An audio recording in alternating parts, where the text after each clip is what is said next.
has been the best 9 months that any president has ever had. I'd say that's pretty good, right? But we've had a great 9 months. Now we have to do it more than a few more times. We just have to keep it going. We'll keep it going.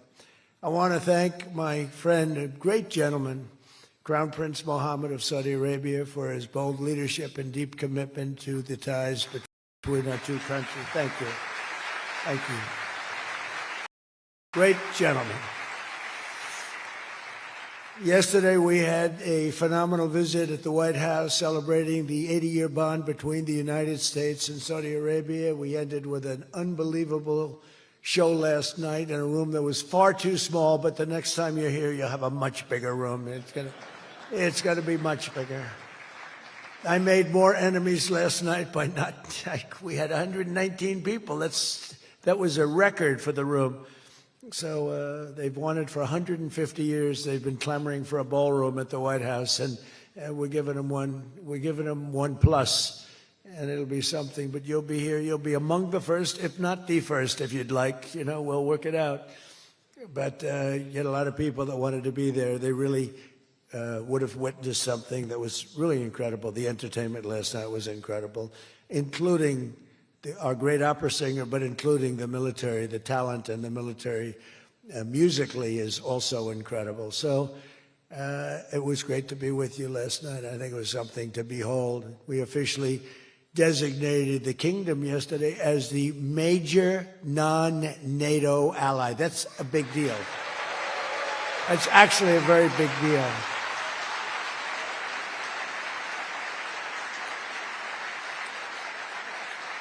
Great honor. That happens seldom, very seldom, if at all. So I just want to congratulate you on that. That's a sign of trust. We signed a historic strategic defense agreement yesterday also, and that's something that is likewise very rare, and it's a very honored company that you're in. And we're going to be selling Saudi Arabia some of the greatest military equipment ever built. We build the best military equipment in the world by far. That's why we do the most business, including nearly 300 American-made tanks is what you're buying, among many other things, the airplanes, and we're working on getting that approved very quickly. It's already approved, but don't worry.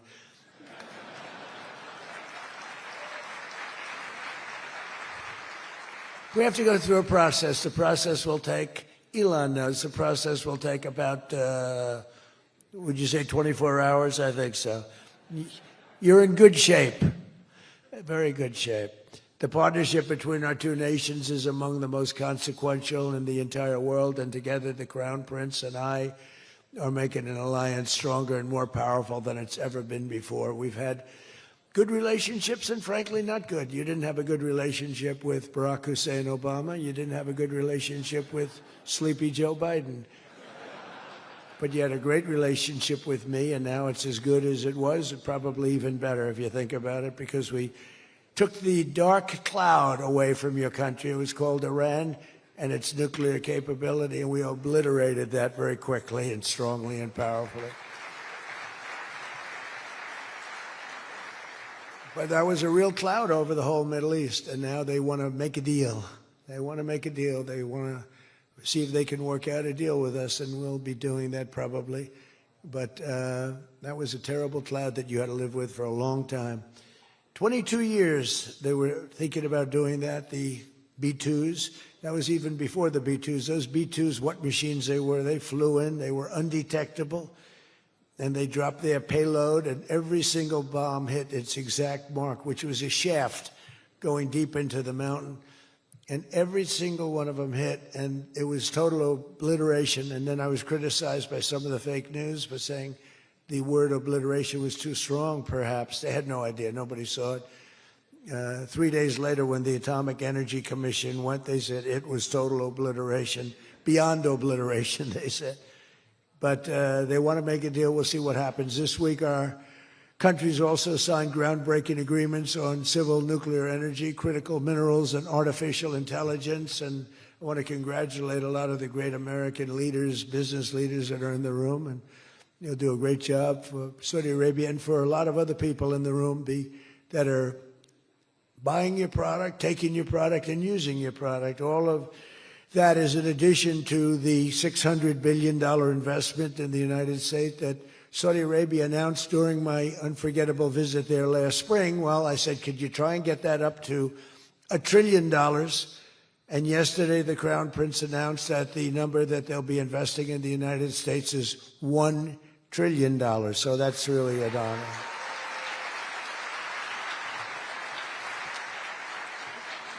And we just took a picture backstage with some of the great business leaders and some of the great people, friends of mine from your country, and beautiful picture. And while we were taking the picture, I said, could you make it 1.5 trillion? So he's got something to think about. I don't know. We'll get something. I think we'll get something, Scott, right? But many of you in the room are playing a key role in making these projects happen, and we're told that $270 billion in agreements and sales are being signed between dozens of companies, and that's just happening today, $270 billion. That's big stuff. So on behalf of the thousands of American workers who I care about most, I want to thank you for bringing all those jobs and all those great opportunities to America and bringing great wealth to America. We've become a very wealthy country. We have a couple of little things. We're waiting for a decision. We hope that's going to be good, but if it's not, we always find ways, we find ways, but we've done things that nobody thought were possible, and we're taking in trillions and trillions of dollars. Tariffs have been, frankly, the best thing that's ever happened to our country. They've always been used against us, and we never had people that were smart enough to use them in the opposite direction.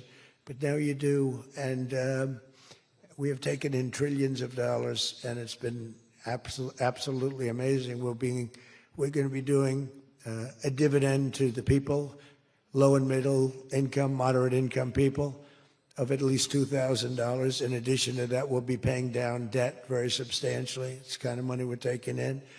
And really, countries that took advantage of us are no longer taking advantage of us. Friends, some of our friends treated us far worse than our enemies on trade anyway, and we've got that all straightened out. And everybody's happy. They respect us again.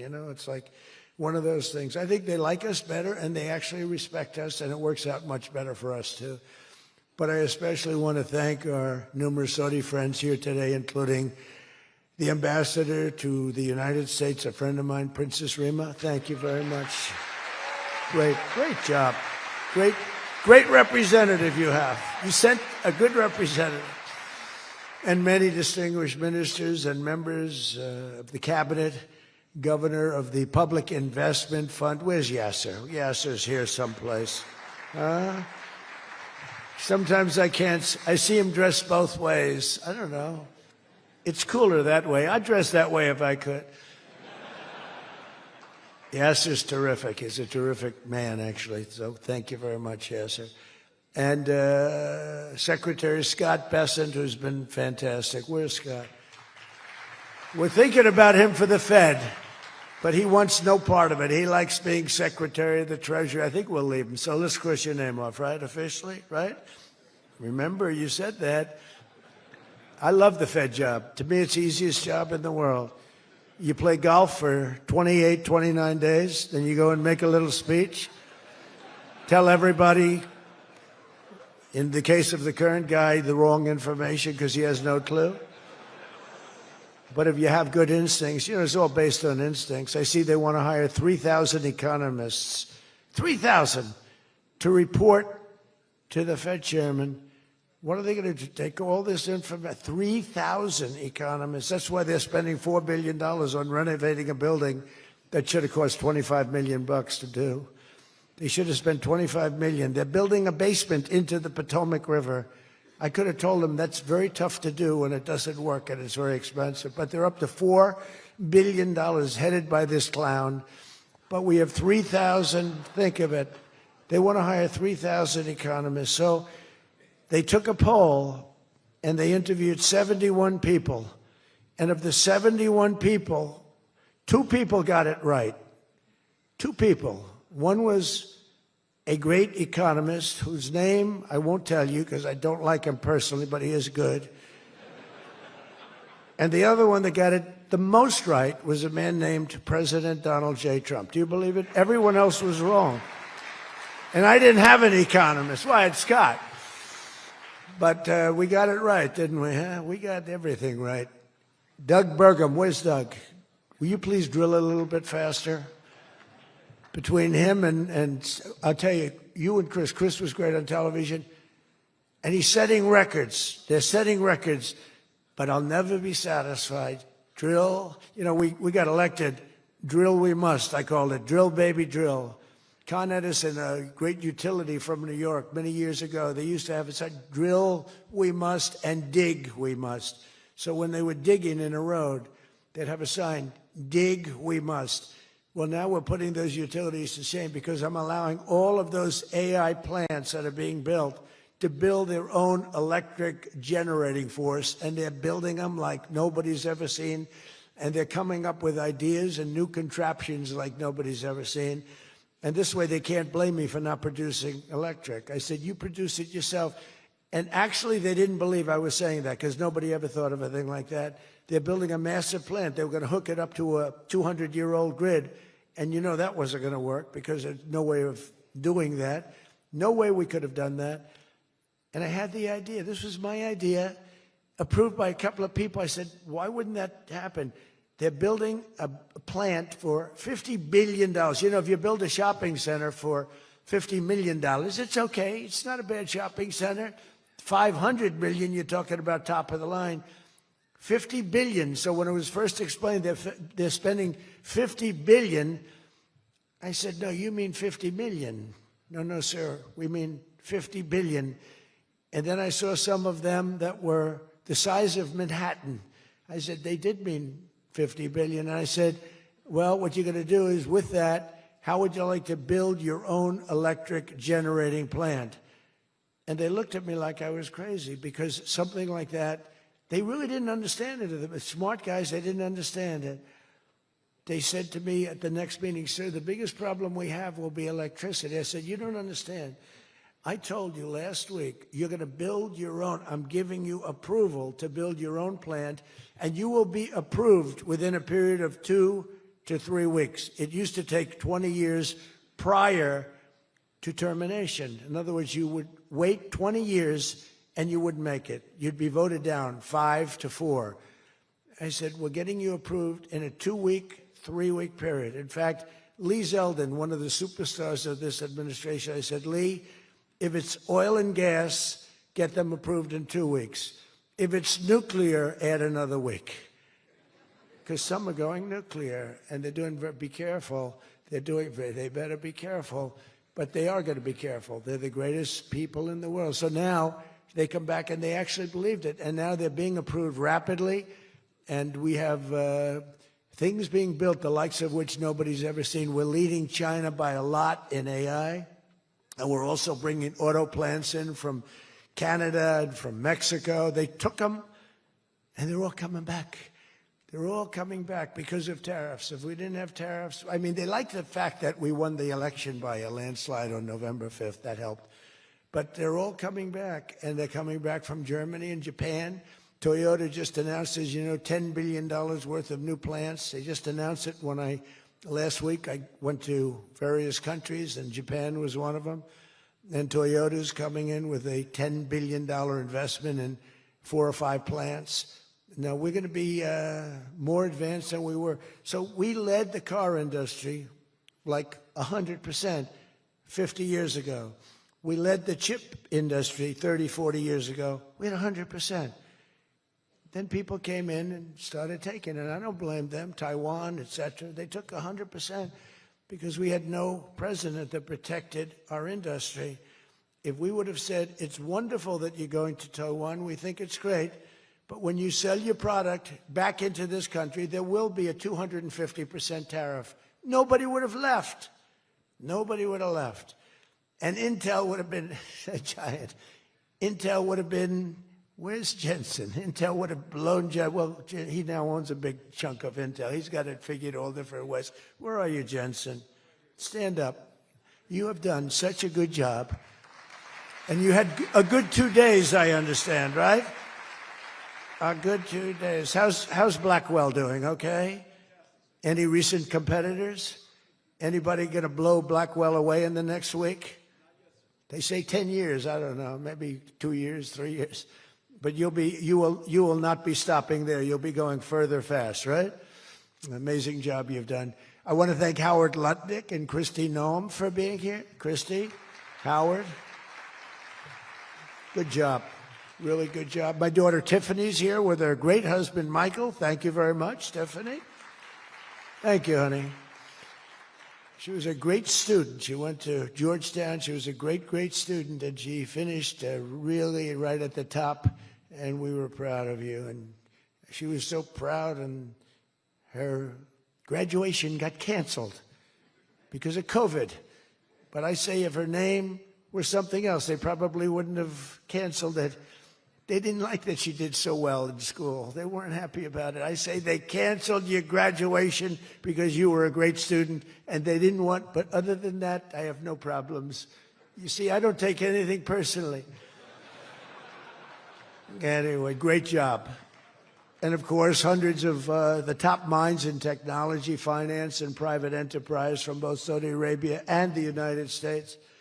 But my message to all of the leaders and investors with us today, and they are the best in the world, is very simple. Under the Trump administration, America is back and America is open for business. And America is actually stronger than it's ever been before, ever. We rebuilt the military in my first term. Foolishly, we gave a little bit to Afghanistan, but not very much compared to what we built. But now we're building it at levels that we've never done before. And in addition to that, we're sending a lot out to our allies, and we're making it possible for them to get it. I want those companies to build more plants, to build it faster. We want them to build it faster. The biggest problem we have is we have a backlog because it's so good. Every country wants our missiles, our jets. They want everything we have, and we got to go faster. We just have a new plane, the F-47. It won a very strong competition. It's the newest, and that was won by Boeing. Boeing is doing, by the way, Boeing is doing an amazing job of coming back. Kelly is doing a great job. They're really moving, and it's really great to see. But they won the competition for the jet fighter, and they say it reaches levels that has never been reached, both in terms of stealth and speed and everything else that they go by. So they're just completing their factory, and they've already started work on the F-47. How did that number get chosen? I don't know, but I didn't pick it. I did not pick it. It was said, sir, we'd like to present you with the F-47. I said, that's an unusual number. How did you pick that number? After 4 years of economic nightmares under the previous regime, Sleepy Joe Biden, he was a sleepy guy, wasn't he? Think he would have been here today? I don't think so. Americans have rejected the failed, and they were really failed, far left models that you were looking at of high taxes and massive spending, soaring costs, crushing regulations, and trillions of dollars in green new scams. Everything was a new scam, green, green, green. Look, I'm all for the environmental, everything. I'm all for climate change. You know, they have new word, climate change. It used to be global warming. It's global warming. Well, that didn't work because it started coming down. They did the global cooling thing. Then they just said, we can't keep up with this. It's too much. So we'll go, perfect words, climate change. They're covered. If it rains, if it snows, if it's warm, it's climate change is destroying the world. Remember? The world was supposed to have been gone 2 years ago. They gave us 12 years, Howard, to live, right? 12 years. But that was 14 years ago. The world was going to burn up, but it got actually much cooler. They know these people. It's a little conspiracy out there. We have to investigate them immediately. They probably are being investigated. Their policies punished success, rewarded failure, and produced disaster, including the worst inflation in our country's history. We had the worst inflation in history, and now we have a beautiful normal inflation. It's going to come down over the next few months a little bit more, but we have a nice normal inflation. We had the highest inflation in the history of our country. 9 months ago, our country was dead, but now America is the hottest country anywhere in the world. We're the hottest country. I don't care what country you're with. America is the hottest country considered, and we did this in a period of 9 months. We're a little longer than that, but it took me about 2 weeks to get started.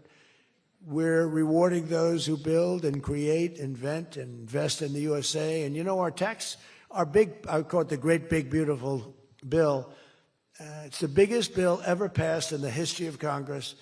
And Scott and I and all of us, we sat down and we said, let's do it, along with the Speaker and John Thune and everybody, said, let's do it all in one bill. And a lot of people were they said, you'll never get it approved. And we didn't have a huge majority. We had a huge presidential win. We won everything. We won all 7 swing states. We won the popular vote by millions. We won everything. But the one thing, we won one, it's called districts. The country has districts. And we won in terms of districts 2,750 to 550. And that's why when you see the map of the election, it's the whole country, it's all red. And it's pretty amazing. 2 little blue streaks on the right and on the left, and they're very little and getting smaller. But it's been pretty amazing. But in 4 long years, Joe Biden secured less than $1 trillion. In 9 short months, I've secured $18 trillion to rebuild our factories, create hundreds of thousands of jobs, and bring back those beautiful words, made in America. So think of that. He did less than $1 trillion in 4 years, and in 9 months, we've done more than $18 trillion, okay? That's called success. And we think that by the end of the first year, it'll be over $20 trillion. So, and thank you very much. You helped with that little boost you gave us, that little increase. We appreciate it so much. We appreciate you. So as just one example, under the deals being signed this week, workers at GE Aerospace, I think he's here. Where is he? Stand up. What a job you've done with your new engines. And where are you? You're there. It's not a very good location for you. I thought you have been amazing. Great new engine that's supposed to be more efficient, more powerful, and less costly. That's not a bad combination.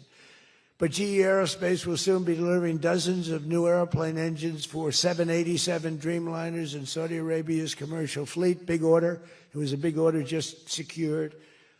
Every new job and every new factory created by these announcements builds up our middle class and really strengthens the industrial backbone of America. And, you know, I view it differently. I used to view it as it's great, great, great. The stock goes up.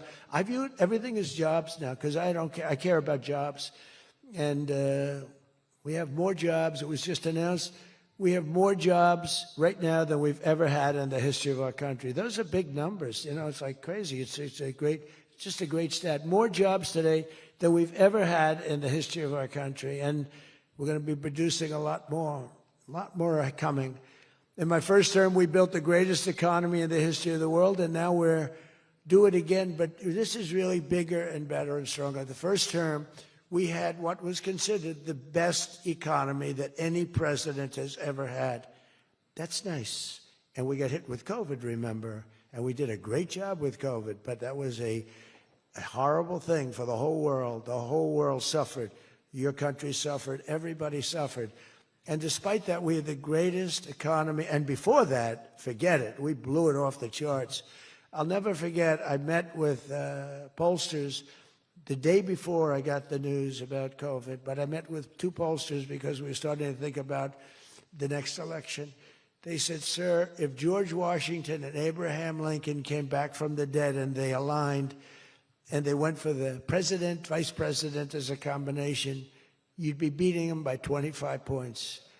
And then the next day I was told that something strange is happening. There's a lot of death being reported in a certain country. I won't tell you which one because that country is well represented here, but you know which one. And thousands and thousands of people are dying And I said, that's strange. What would that be? And it turned out to be a disaster for the world. There's, nothing has been seen like that since 1917. I always thought that when I heard, pandemic or anything you want to call it, but I always thought that was like an ancient phenomena, that could never happen in modern times, but it did. But we did a great job with all of the things that we did with the vaccines, with the so many of the drugs that we came up with, making you better. Regeneron, as an example. Regeneron was fantastic. I give them great credit for what they did. But we did great, and then we started doing the gowns and the masks and the goggles and the ventilators. We were sending ventilators all over the world. We became the king of ventilators.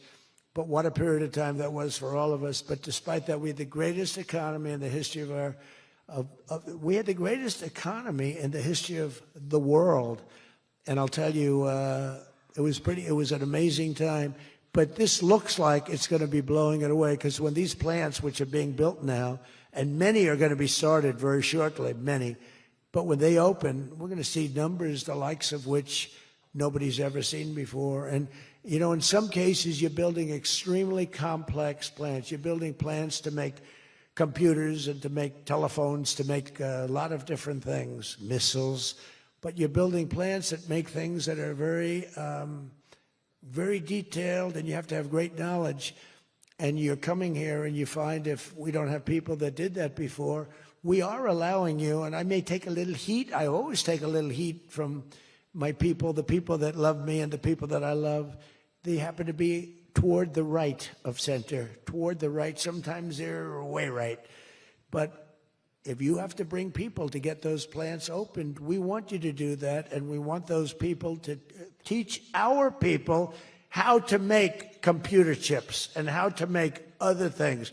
You can't come in, and I'm explaining, you can't come in, open up a massive computer chip factory for billions and billions of dollars like is being done in Arizona, and think you're going to hire people off an unemployment line to run it. They're going to have to bring thousands of people with them, and I'm going to welcome those people. Now, I love my conservative friends. I love MAGA, but this is MAGA. And those people are going to teach our people how to make computer chips, and in a short period of time, our people are going to be doing great, and those people can go home where they probably always want to be. When people are born someplace, they tend to want to go, and we have the greatest country in the world, but they want to go. But they're going to do. We had one case in Georgia where a battery factory, batteries are very dangerous to make. They're complex, much more complex than people understand. And they spent $1 billion to build a factory, and they were told to get out. And I said, stop it. Don't be stupid. And we worked it out. And now they're teaching our people how to do it.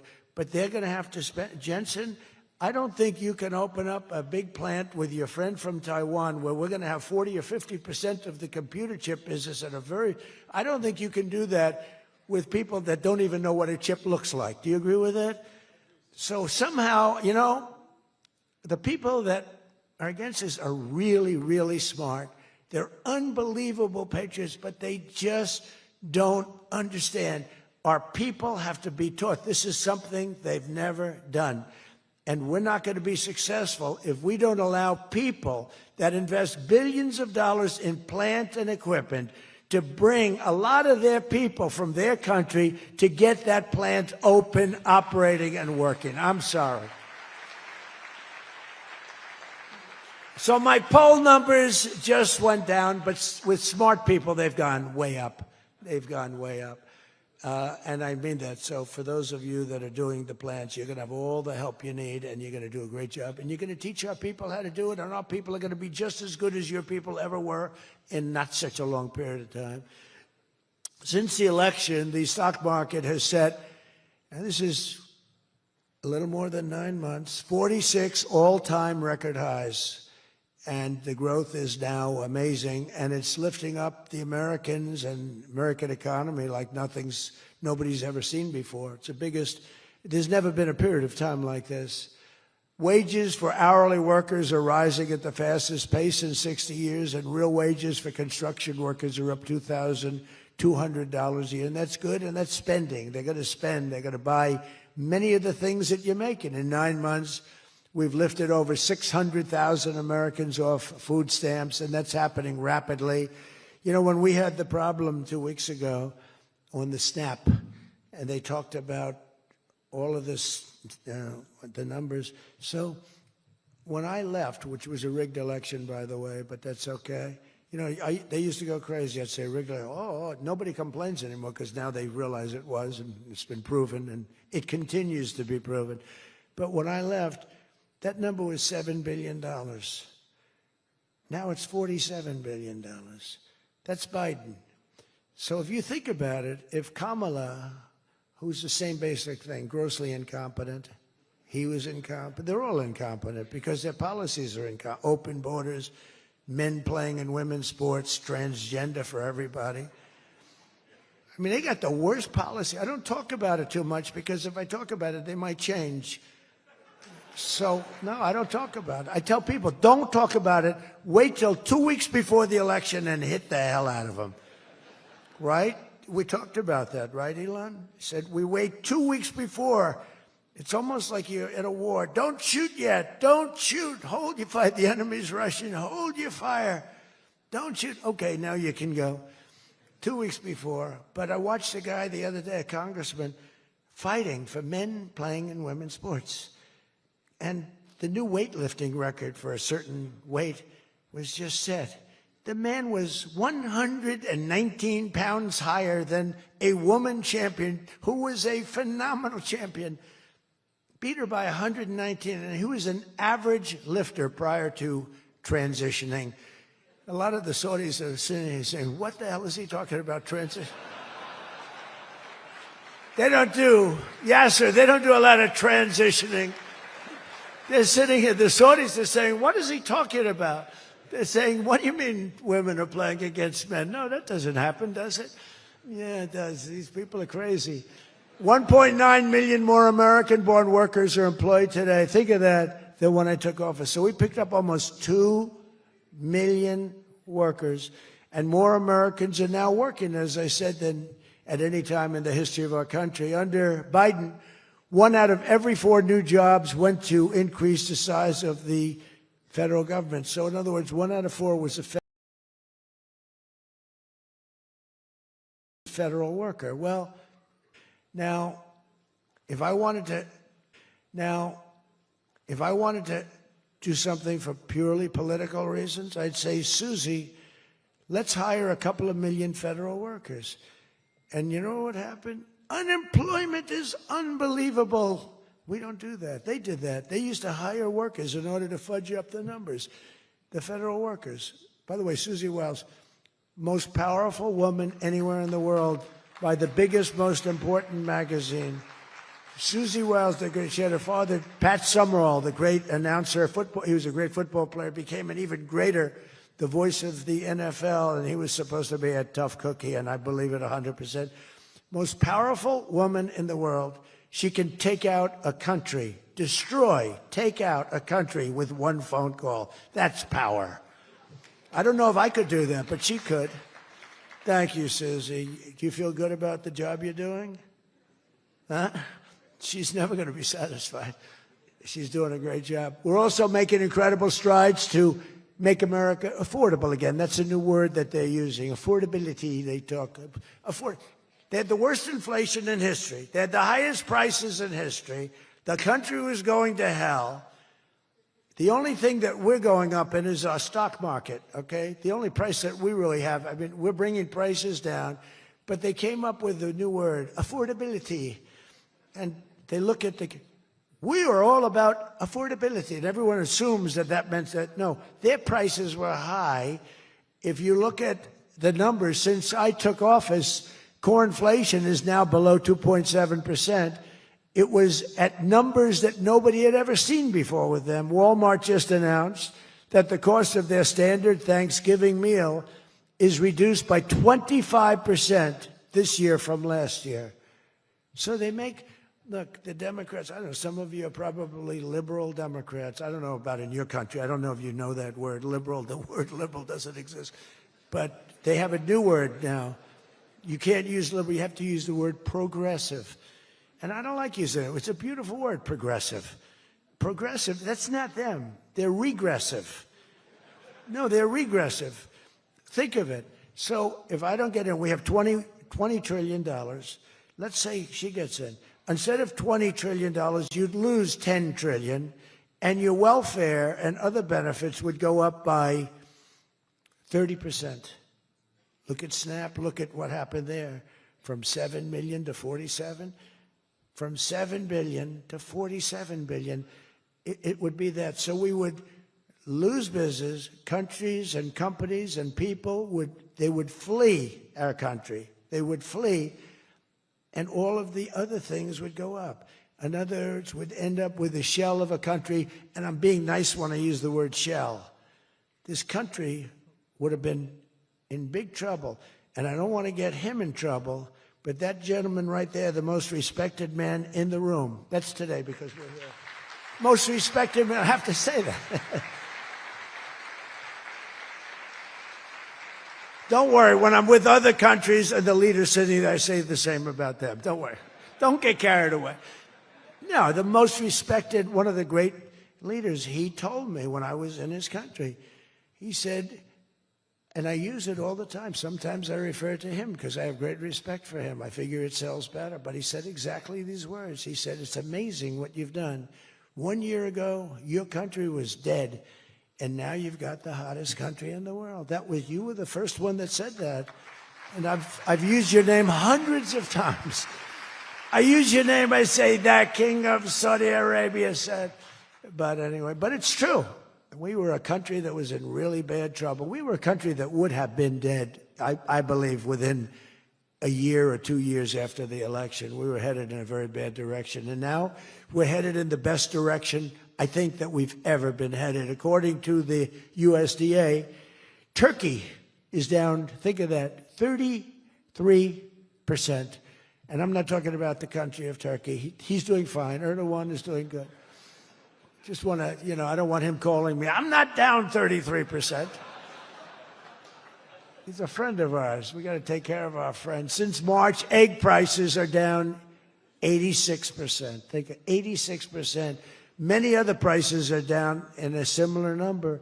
When I first came into office, my first 3 days, I had a news conference, and they started screaming at me. Those people, that's a lot of people back there. Look at all the fake news. They started screaming at me, eggs, eggs. I didn't know anything about it. I said, what's going on with eggs? They're up quadruple. I said, I've only been here for 3 days. And we'll work on it. And we got them down very substantially. They said, don't buy eggs for Easter. At the White House, we have an Easter egg hunt. We buy thousands of eggs. People come from all over, thousands. They asked me, sir, would it be possible this year to buy plastic eggs? I said, I'm not buying plastic eggs. The kids are going to pick up an egg. They're going to, what the hell kind of an egg is this? And we bought maximum number of regular eggs, and we got the prices. Brooke Rollins did a great job, Department of Agriculture. She did a fantastic job. And eggs are way down now. Mortgage rates are down despite the Fed. Scott, you got to work on this guy. He's got some real mental problems. No, he's something wrong with him. It's just sweet. I'll be honest, I'd love to fire his ass. He should be fired. Guy's grossly incompetent. And he should be sued for spending $4 billion to build a little building. I'm building a ballroom that's going to cost a tiny fraction of that, and it's bigger than the whole thing put together. You got to work on him, Scott. The only thing Scott's blowing it on is the Fed. Because the Fed, the rates are too high, Scott. And if you don't get it fixed fast, I'm going to fire your ass, okay? I can't tell you, Scott, sir, don't fire him. Sir, please don't fire him. He's got 3 months to go. Don't fire him. I want to get him out, Scott. Please. He's the voice of reason. You're very lucky you have him, I'll tell you that. Done a good job.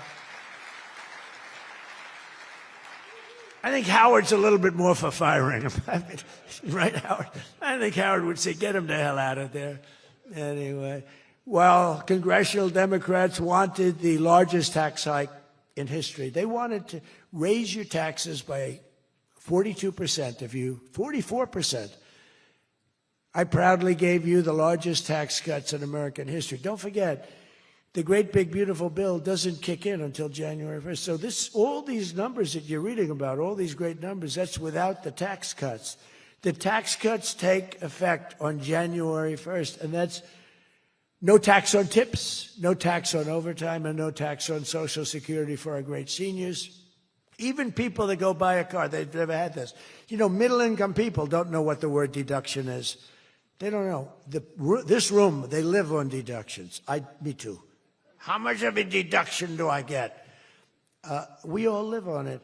Middle-income people, they don't know about that. They don't really have deductions. We're giving them a deduction on the interest if they buy a nice Tesla car and they borrow the money. You're so lucky I'm with you, Elon.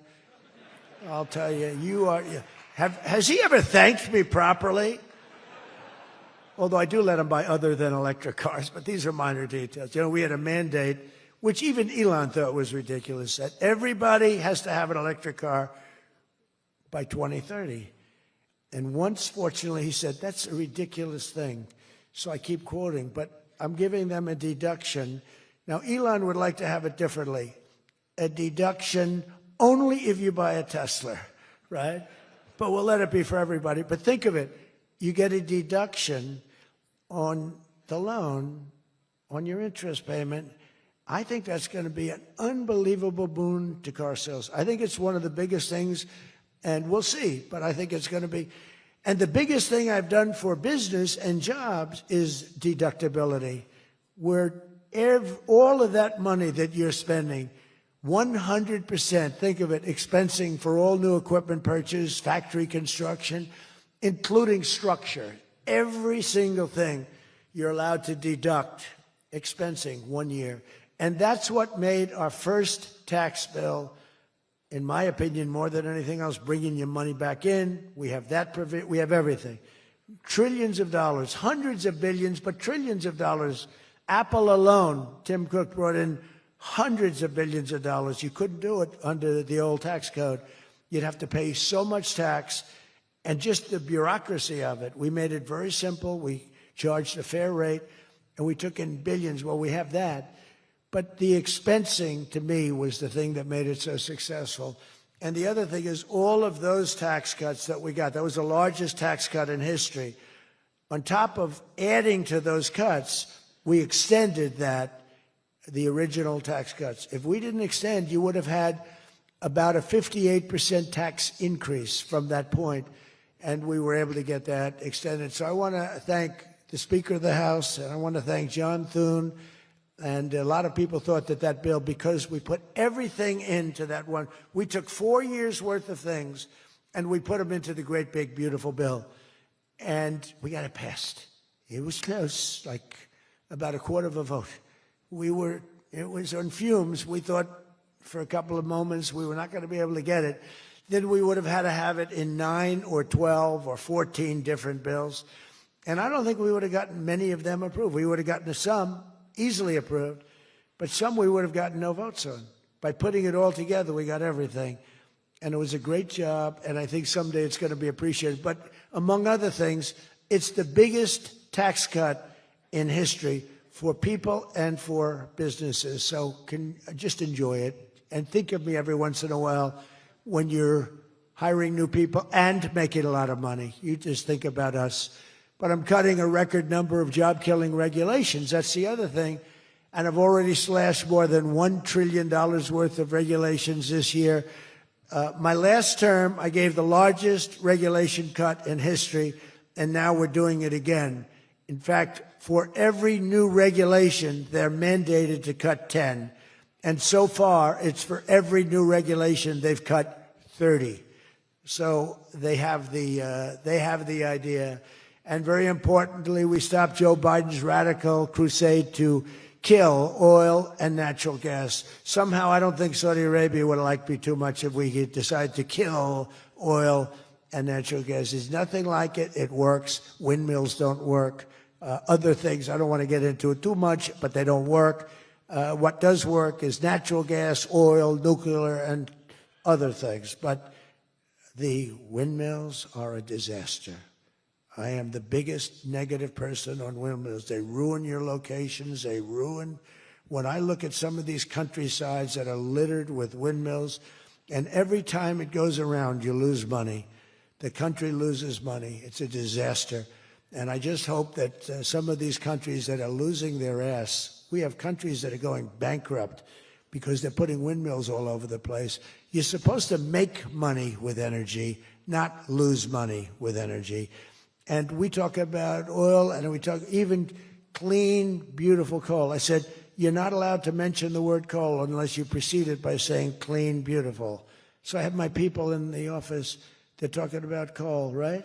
And they're going, sir, a clean, beautiful coal is doing very well, sir. And then 2 minutes later, clean, beautiful coal. Then he mentions the third time, sir, coal. No, it's clean and beautiful because it needs a public relations help. Coal needs a little help, public relations-wise. So we refer to it as clean, beautiful coal, and it does have its place, that I can tell you. But we're streamlining permitting for all new energy projects, all new mining projects, and what used to take 28 days is now down to very little. But we had times when, not 28 days, we had times when things would take 14, 15, 16, and even 20 years to get approved. We have a maximum day, 28 days. That's the maximum it'll take. It'll never take more. You can come in with $1 trillion factory. You can come in with what it takes. A maximum of, you don't have to go years and years and years, be abused by bureaucracy. If you build a plant now, you're going to have your plant done within 28 days. And a lot of you are all, because I see everyone shaking their head, you're all agreeing. We're getting you approved by very smart people quickly. You know, when you used to walk in with plans done by the best engineers in the world, thousands of pages, and drop them on some guy who's been there for 28 years approving environmental impact statements, and he's looking at pages that he's never seen, and he's supposed to approve it. He has no idea what the hell is in those pages. So we know what we're doing. We're going to get maximum is 28 days. That's why we have so much under construction, and people can't believe it. They can't believe it. And again, remember what I said, most important thing, you're building your own electric plant. You're really becoming a utility in addition to doing what you're doing. But you're building all of the excess, all of that energy, all of that electricity is being built. And your excess electricity, you can sell back to the federal grid. So we even make it there. Under the deals being signed this week, the world's two leading energy superpowers, America and Saudi Arabia, are partnering on energy like we've never partnered before. American Saudi companies represented here today are joining on liquefied natural gas, infrastructure, constructions, and making both of our energy sections. I mean, our sectors are becoming so strong. Just a quick story. In Louisiana, when I first time I got there were two massive LNG plants. One was under review for 14 years and was being rejected. The other one was for 18 years. The people in Louisiana, Doug, you know exactly what I'm talking about. And one was $20 billion, one was $24 billion, like the biggest things, like 3 Empire State Buildings lying on its side. It was massive. And I said, whatever happened with those plants? Well, sir, they're under review. How long has it been? 14 years and 17 years. And they had given up. Massive investments were being made by other countries and the richest people. They couldn't get them approved. I got myself involved. Right, Doug? The first one, I got approved in 1 day. The second one, I got a little cocky. I took my time. It took me 1 week. And they're both operating today, and they're tremendously successful. I got one. Think of it. After 14 years, I was in office. I got involved. I got it done in 1 day. And it's been a tremendous success and made a lot of money for our country and for a lot of other people. And the other one took 1 week to get done. That one was under review, I think, for 14 or 15 years, both of them. So I'm very proud of that, actually. I also proudly ended the ridiculous Biden-era restrictions on artificial intelligence, and we will work closely with friends and partners like those in this room to build the largest, most powerful, most innovative AI ecosystem in the world, and we are going to work it so that you'll have a one approval process, not have to go through 50 states in the United States. You know, you can't go through 50 states. You have to get one approval. 50 states is a disaster because you'll have one woke state and you'll have to do all woke. You'll be back into the woke business. We don't have woke anymore in this country. It's virtually illegal. But you'll have a couple of wokesters, and we don't want to do that.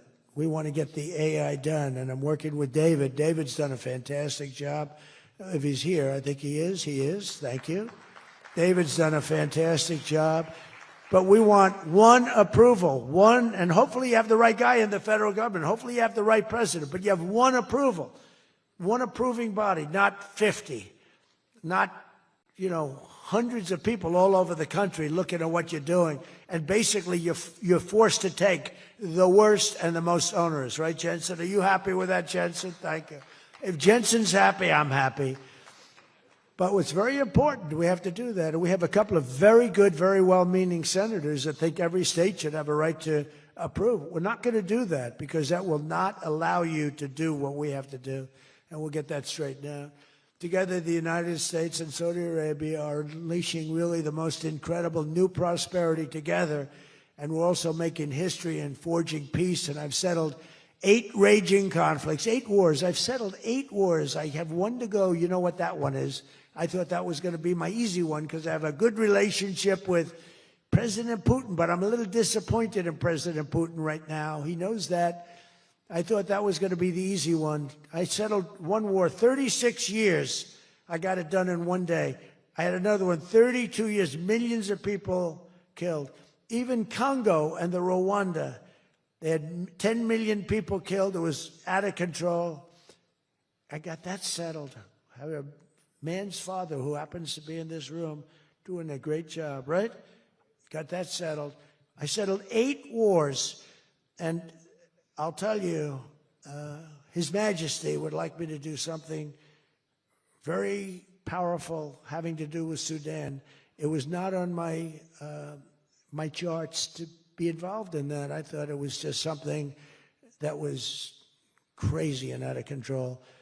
But I just see how important that is to you and to a lot of your friends in the room. Sudan, and we're going to start working in Sudan. I didn't think that that was one that was going to be so easy to do, but we're going to start working. Mohammed said, yeah, thank you. Thank you to you. No, it wasn't on my charts because I'm good at settling disputes, and I've always been. I've done very well with that over the years, even before this. But I was talking about the different wars, and look, India, Pakistan, they were going to go at it, nuclear weapons. I said, that's okay, you can go at it, but I'm putting a 350% tariff on each country. No more trade with the United States. No, you can't do that. I said, I'm going to do it. Come back to me and I'll take it down. But I'm not going to have you guys shooting nuclear weapons at each other, killing millions of people, and having the nuclear dust floating over Los Angeles. I'm not going to do it. They said, we don't like that. I said, I don't care if you like it or not. So I was all set. I told Scott, 350% tariff to settle that war. If you don't, we'll make a nice trade deal. They were in the midst of a deal. Now, no other president would have done that. Another guy would have, like Joe Biden, doesn't even know what countries we're talking about. He wouldn't have any idea. There'd be no tariffs, no nothing. Just the whole world would go to hell. But no, I used tariffs to settle all these wars. Not all of them. 5 of the 8 were settled because of the economy, because of trade, because of tariffs. So I did this. But, and then I'll tell you what, the Prime Minister of Pakistan called me. Thank you very much.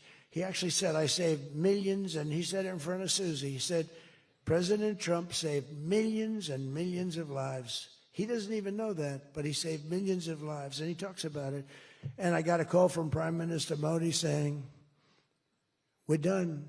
I said, you're done with what? We're not going to go to war. I said, thank you very much. Let's make a deal. But I saved a lot of people, millions of people, on many other wars. Azerbaijan, you know what was happening there? I settled that. That was going on for many, many years. Actually, Putin called me. He said, I can't believe you got that one settled. We've been trying to settle that one for a long time. I said, don't worry about that. Just let me settle your frickin' war, okay? You don't have to help me. I don't need any help. I need help with your war. And it'll get done. But working with the Crown Prince was amazing because he mentioned Sudan yesterday. And he said, sir, you're talking about a lot of wars, but there's a place on earth called Sudan. And it's horrible what's happening. And I viewed it as being just sort of a freelance, no government, no this, no that. And he explained the whole culture and the whole history. And it was very interesting to hear. Really amazing, actually, to hear. And, you know, we've already started working on that, okay? He said that would be the greatest thing you can do. That would be greater than what you've already done. That was your expression. Is that a correct expression? Pretty good. So we're working on that. We started about 30 minutes after you explained to us the great importance of that. I view it differently now than I did just a day ago. But we also, as you know, we had a historic ceasefire. We ended the war in Gaza. And 2 days ago, incredibly, the United Nations Security Council backed the Trump peace plan, and we have a great peace plan. We have peace in the Middle East. This is a strong peace, too. They say, oh, it's tentative. It's not. This is a very strong peace. We have 59 countries signed on. And when there's problems, I'm getting calls from countries. They want to go in and lead the fight to solve the problem if we have any problems. But right now, it's looking very good and endorsed. They endorsed the United Nations, what's called the Board of Peace, chaired by a person called Donald J. Trump. I accepted the chairmanship. They asked me to be chairman. That's what I needed. It's just a little more work, but it's a great honor. That'll be the greatest board ever assembled. Where do you see this board? This board will blow every board away, and I believe we're going to be lucky enough to have the Crown Prince be a very distinguished member of the board, but we're going to have the heads of the Board of Peace, and I think it will go long beyond Gaza and the Middle East. I can see that going long beyond. There'll never be anything like this in terms of, I know you all have wonderful boards, but this is going to blow it away. It's going to blow them all away, and it's going to do some really good. So in the coming months, the Crown Prince and I are going to ensure that the ceasefire and everything else that's going on that's so positive in the Middle East, hard to believe. I mean, I've grown up, peace in the Middle East. I used to have peace, peace, peace in the Middle East, but never happened. We have peace in the Middle East. It's an amazing thing. Nobody thought, 3,000 years they talked. Nobody thought it would happen. In just 9 months, our administration has achieved more than most other administrations achieve in 8 years. And we're leading again in just every country. We want to win. We want to win for you. We want to win for ourselves. We want to help our allies.